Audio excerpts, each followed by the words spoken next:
Pemerintah melalui Kementerian Perdagangan menertibkan 2.000 lebih perdagangan jasa cetak kartu vaksin COVID-19 di platform marketplace atau loka pasar. Hal ini dilakukan demi mencegah kebocoran data pribadi masyarakat yang telah melakukan vaksinasi COVID-19.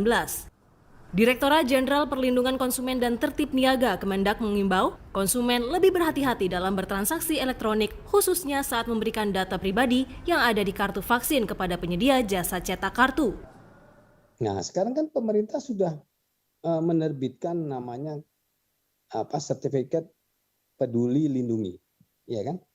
Yang disiapkan suatu sistem di mana masyarakat atau konsumen yang telah melakukan vaksin itu masyarakat sudah jelas diberikan oleh pemerintah suatu sertifikat atau program melalui peduli lindungi itu. Nah, ini satu-satunya yang menurut saya pemerintah sudah berikan kepada masyarakat. Jangan lagi tergiur-tergiur dengan memang dengan penawaran-penawaran segitu, jadi masyarakat gampanglah membawa dalam bentuk kartu kecil gitu. Tetapi masyarakat tidak sadar dengan memberikan linknya data pribadi itu, ya tentunya data pribadinya sangat rentan dipergunakan orang-orang yang tidak bertanggung jawab itu. Kementerian Komunikasi dan Informatika meminta masyarakat untuk secara aktif melindungi data pribadinya yang termuat dalam sertifikat vaksinasi COVID-19. Sertifikat tersebut menyimpan data pribadi seperti nomor KTP dan QR Code yang isinya data pribadi lainnya. Pemilik sertifikat vaksinasi COVID-19 harus menjaga dengan baik data-data yang tersimpan di dalamnya. Tutur juru bicara Kementerian Komunikasi dan Informatika, Dedi Permadi, seperti dilansir portal informasi aptika.kominfo.go.id. Tindakan pencegahan demi menjaga data pribadi harus dilakukan agar tidak terjadi kebocoran data diri yang sensitif. Jangan sampai kelalaian berakibat pada kerugian masyarakat. Tim Liputan Kompas TV, Jakarta. Jadi bagaimana cara cermat menjaga data digital dari sertifikat vaksinasi COVID-19 agar tidak terjadi kebocoran data pribadi? Kita bahas bersama Direktur Jenderal Informasi dan Komunikasi Publik Kementerian Komunikasi dan Informatika Usman Kansong dan pakar keamanan siber Sisrek Pratama Persada. Selamat malam, Bung Usman. Selamat malam, Bung Pratama. Selamat malam, Sofia. Bung Pratama, saya mau ke Bung Usman lebih dulu ya. Jadi ini pemerintah melalui Kemendak itu kan sudah memblokir lebih dari 2.000 produk dan jasa percetakan kartu vaksin online. Apa sejauh ini ditemukan kebocoran sampai memblokir 2.000 lebih produk dan jasa percetakan? Baik, terima kasih. Jadi memang belum kita mendapatkan laporan tentang adanya penyalahgunaan data pribadi dari sertifikat atau pencetakan sertifikat vaksinasi itu. Ya, sejauh ini kita belum menerima laporan. Tapi kalau ada memang masyarakat yang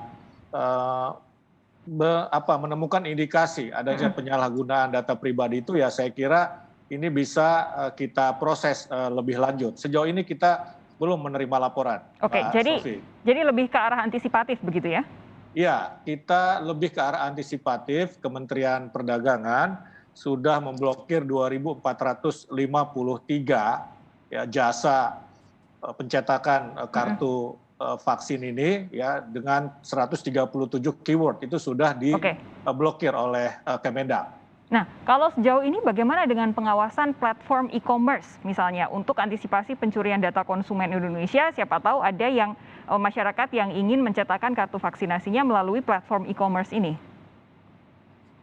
Ya, saya kira kita melakukan langkah antisipatif dan kita juga mengimbau masyarakat ya untuk tidak lagi menggunakan jasa pencetakan di e-commerce maupun juga di percetakan yang bisa kita datangi secara langsung.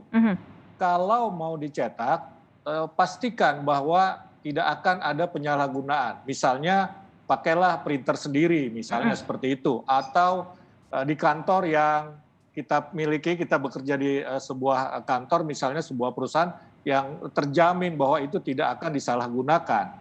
Nah, ini yang kita imbau kepada masyarakat. Dan yang lain lagi tentu saja saya kira ini sudah dilakukan oleh pemerintah untuk ya tidak perlu misalnya petugas-petugas di area-area publik meminta cetaknya begitu, cukup misalnya diperlihatkan di smartphone. Betul. Nah, dulu baru-baru ini ada beredar kabar di bandara katanya diminta printnya, itu kemudian sudah kami antisipasi agar peristiwa seperti itu tidak terjadi lagi. Ya. Jadi bisa kita perlihatkan saja, Ya. sehingga tidak perlu dicetak. Ya, itu yang jadi perhatian masyarakat karena sampai sejauh ini kita bisa terbang hanya dengan memperlihatkan dokumen secara online begitu dari handphone. Kenapa harus kartu vaksinasinya harus dicetak begitu kan? Tapi Bung Pratama begini, saya mau tanya kepada Anda, bahaya cetak sertifikat vaksin di pihak ketiga itu apa sebenarnya?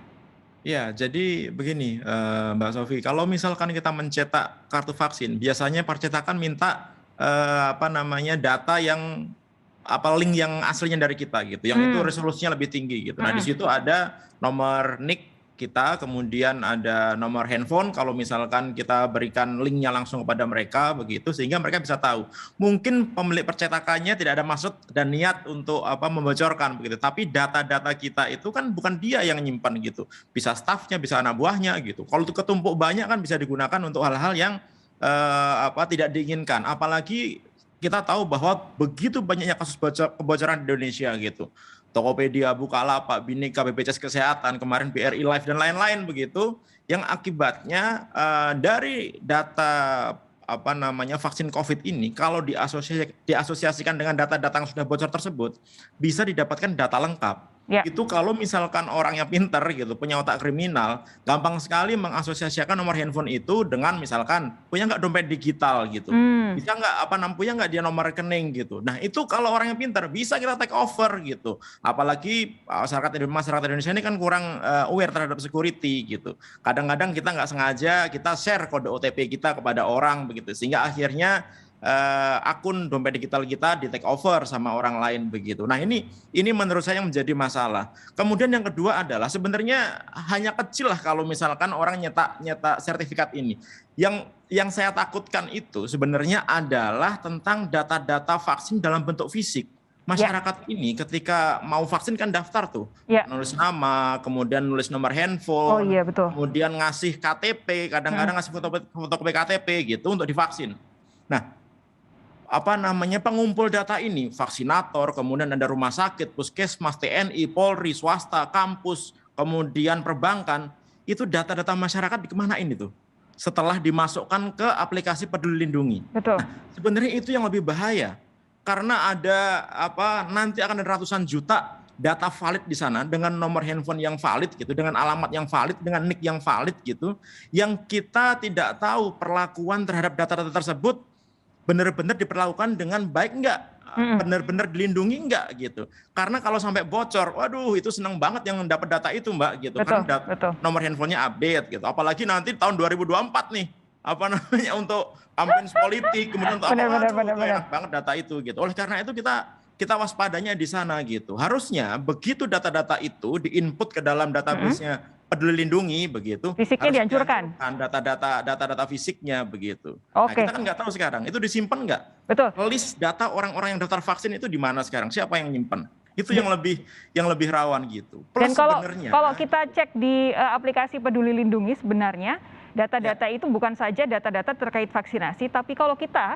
belakangan ini tes COVID-19, baik itu antigen maupun PCR, datanya juga bisa kelihatan karena semua nomor NIK, semua nomor handphone juga pasti dimasukkan kalau kita melakukan tes COVID-19. Nah, untuk perlindungan ini nanti akan direspons oleh Bung Usman Kansong sesaat lagi. Kita jeda sejenak dulu saudara, tetap bersama kami di Sapa Indonesia Malam.